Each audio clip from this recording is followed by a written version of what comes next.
বল 21টা dot 4 wicket. It's Tanzim Sakib for you.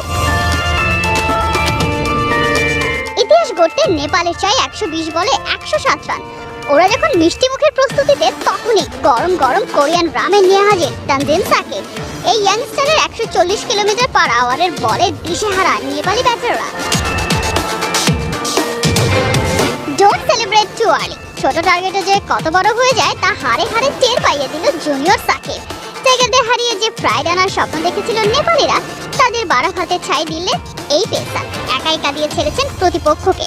Wicket taking, এক ম্যাচে 2 মেডেন, সব মিলিয়ে নেপালের বিপক্ষে তার বোলিং ফিগার যে কারো কাছেই নাইটমেয়ার। শুধু এই ম্যাচ নয়, এবারে টি-20 বিশ্বকাপে নিজের ডেবিউ সিজনটায় এমনই নজর কাড়া সাকিব। গ্রুপ পর্বে 4 ম্যাচে 90 বল করে নিয়েছেন 9 উইকেট, ইকোনমি 4.80। এই মুহূর্তে বিশ্বকাপে টপ উইকেট টেকারের লিস্টে Tanzim Shakib top 3-তে।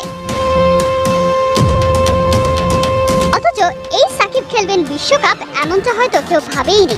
শরীফুলের injury, death bowling অপশনে সাইফুদ্দিনের ফেলিয়ার, সাকিবের চেষ্টা, লড়াকু মানসিকতা, একাগ্রতা নির্বাচকদের বাধ্য করেছে ওকে বেছে নিতে।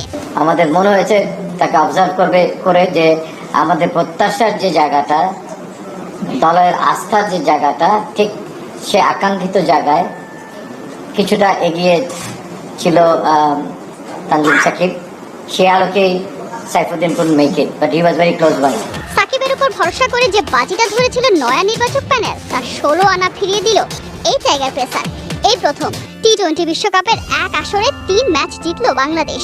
শুধুই কি তাই, এর আগে কখনোই তো এত কম রান ডিফেন্ড করে জেতেনি টিম টাইগার্স।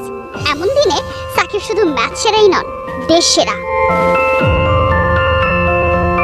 কোহিনুর কণা, 71।